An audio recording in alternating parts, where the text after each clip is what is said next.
राधे कृष्ण, जय जय श्रीकृष्ण. आज मी तुम्हाला भगवद्गीतेतील अध्याय 3 सांगणार आहे.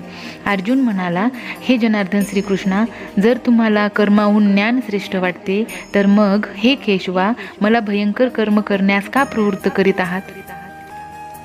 तुम्ही तुमच्या भाषणाने माझ्या बुद्धीला जणू मोहित करीत आहात. म्हणून अशी एकच गोष्ट निश्चित करून मला सांगा की ज्यामुळे माझे कल्याण होईल. भगवान श्रीकृष्ण म्हणाले, हे निष्पापा, या जगात 2 प्रकारची निष्ठा माझ्याकडून पूर्वी सांगितली गेली आहे. त्यातील सांख्ययोगांची निष्ठा ज्ञानयोगाने आणि योग्यांची निष्ठा कर्मयोगाने होते. मनुष्य कर्म केल्याशिवाय निष्कर्मतेला म्हणजेच योगनिष्ठेला प्राप्त होत नाही आणि फक्त कर्माचा त्याग केल्याने सिद्धीला म्हणजेच सांख्यनिष्ठेला प्राप्त होत नाही. निसंशयपणे कोणीही मनुष्य कोणत्याही वेळी क्षणभर सुद्धा काम न करता राहत नाही. कारण सर्व मनुष्य समुदाय प्रकृतीपासून उत्पन्न झालेल्या गुणांमुळे पराधीन असल्यामुळे कर्म करायला भाग पाडला जातो. जो मूर्ख मनुष्य सर्व इंद्रिये बळेच वरवर आवरून मनाने त्या इंद्रियांच्या विषयांचे चिंतन करीत राहतो तो मिथ्याचारी म्हणजेच दांभिक म्हटला जातो. परंतु हे अर्जुना, जो मनुष्य मनाने इंद्रियांना ताब्यात ठेवून आसक्त न होता सर्व इंद्रियांच्या द्वारे कर्मयोगाचे आचरण करतो तो श्रेष्ठ होय. तू शास्त्रविहित कर्तव्य कर्म कर, कारण कर्म न करण्यापेक्षा कर्म करणे श्रेष्ठ आहे. तसेच कर्म न करण्याने तुझे शरीर व्यवहारही चालणार नाहीत. यज्ञनिमित्त केलेल्या जाणाऱ्या कर्माशिवाय दुसऱ्या कर्मात गुंतलेला हा मनुष्य समुदाय कर्मांनी बांधला जातो. म्हणून हे कुंतीपुत्र अर्जुना, तू आसक्ती सोडून यज्ञासाठी उत्तम प्रकारे कर्तव्य कर्म कर. प्रजापती ब्रह्मदेवाने कल्पारंभी यज्ञासह प्रजा उत्पन्न करून त्यांना सांगितले की तुम्ही या यज्ञाच्याद्वारे उत्कर्ष प्राप्त करून घ्या आणि हा यज्ञ तुमचे इच्छित मनोरथ पूर्ण करणारा हो. तुम्ही या यज्ञाने देवतांची पूजा करा आणि त्या देवतांनी तुम्हाला पुष्ट करावे. अशा प्रकारे निस्वार्थीपणाने एकमेकांची उन्नती करीत तुम्ही परमकल्याणाला प्राप्त व्हाल. यज्ञाने पुष्ट झालेल्या देवता तुम्हाला न मागताही इच्छित भोग खात्रीने देत राहतील. अशा रीतीने त्या देवतांनी दिलेले भोग त्यांना अर्पण न करता तो स्वतःच उपभोगतो तो चोरच आहे. यज्ञ करून शिल्लक राहिलेले अन्न खाणारे श्रेष्ठ मनुष्य सर्व पापांपासून मुक्त होतात. पण जे पापी लोक केवळ स्वतःच्या शरीर पोषणासाठी अन्न शिजवतात ते तर पापच खातात.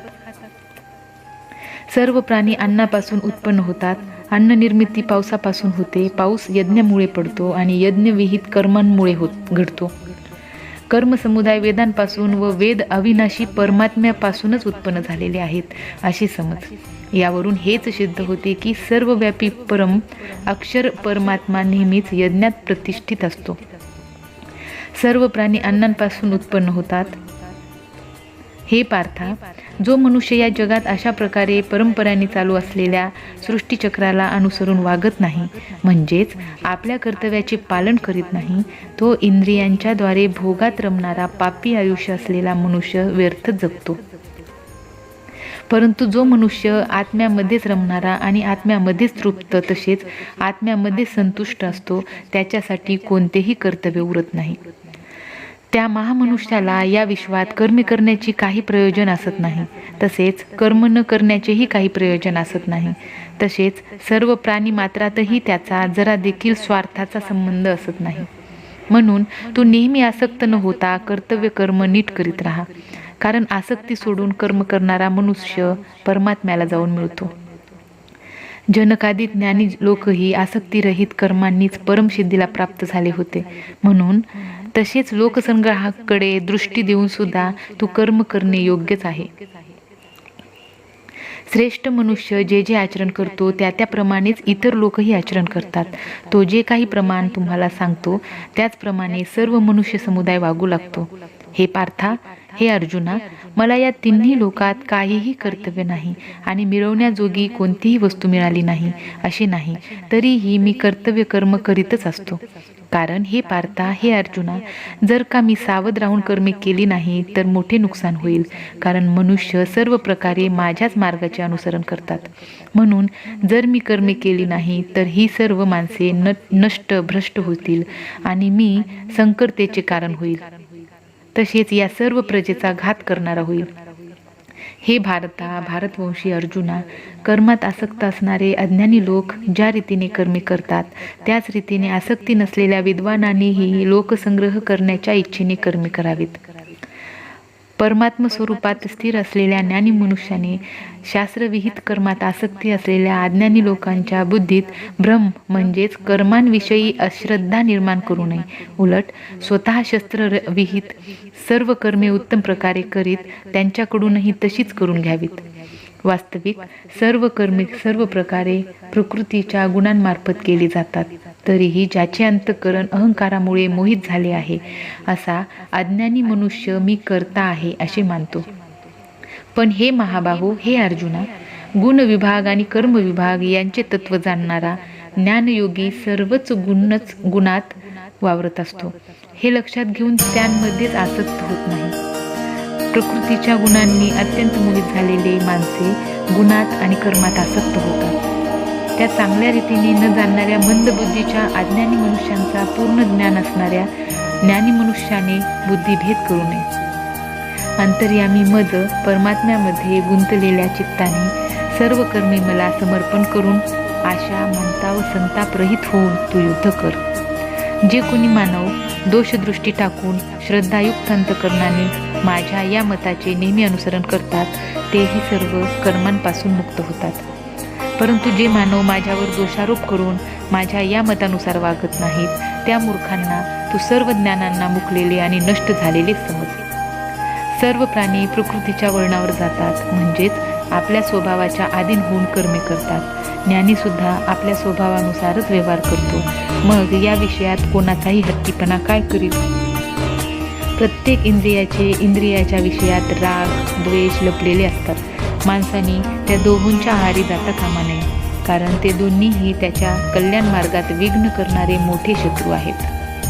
चांगल्या प्रकारे आचरणात आणलेल्या दुसऱ्यांच्या धर्माहून गुणरहित असला तरी आपला धर्म अतिशय उत्तम आहे. आपल्या धर्मात तर मरणेही कल्याणकारक आहे, पण दुसऱ्याचा धर्म भय देणारा आहे. अर्जुन म्हणाला, हे श्रीकृष्ण, तर मग हा मनुष्य स्वतःची इच्छा नसतानाही जबरदस्तीने करावयास लावल्याप्रमाणे कोणाच्या प्रेरणेने पापाचे आचरण करतो? भगवान श्रीकृष्ण म्हणाले, रजोगुणापासून उत्पन्न झालेला हा कामच क्रोध आहे. हा खूप खादाड अर्थात भोगांनी कधीही तृप्त न होणारा व मोठा पापी आहे. हाच या विषयातील वैरी आहे असे तू जाण. ज्याप्रमाणे धुराने अग्नी, धुळीने आरसा आणि वारेने गर्भ झाकला जातो, त्याचप्रमाणे त्या कामामुळे हे ज्ञान आच्छादित राहते. आणि हे कुंतीपुत्र अर्जुना, कधीही तृप्त न होणारा हा कामरूपी अग्नी ज्ञानी माणसाचा कायमचा शत्रू आहे. त्याने मनुष्याचे ज्ञान झाकले आहे. इंद्रिये, मन आणि बुद्धी ही या कामाचे निवासस्थान म्हटली जातात.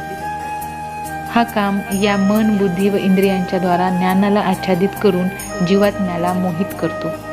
म्हणून हे अर्जुना, तू प्रथम इंद्रियांवर ताबा ठेवून या ज्ञान आणि विज्ञान यांचा नाश करणाऱ्या मोठ्या पापी कामाला अवश्य बळेच मारून टाक. इंद्रियांना स्थूल शरीराहूनही पर म्हणजे श्रेष्ठ, बलवान आणि सूक्ष्म म्हटले जाते. या इंद्रियांहून मन पर आहे, मनाहून बुद्धी पर आहे आणि जो बुद्धीहूनही अत्यंत पर आहे तो आत्मा होय. अशा प्रकारे बुद्धीहून पर अर्थात सूक्ष्म, बलवान व अत्यंत श्रेष्ठ असा आत्मा आहे हे जाणून आणि बुद्धीच्या द्वारा मनाला स्वाधीन करून हे महाबाहो, तू या कामरूप अजिंक्य शत्रूला मारून टाक. हा अध्याय तुम्हाला जीवन जगण्यासाठी नक्कीच प्रेरणादायी ठरला असेल अशी मी आशा करते. तुम्हाला कसा वाटला हे कमेंट करून मला नक्की सांगा.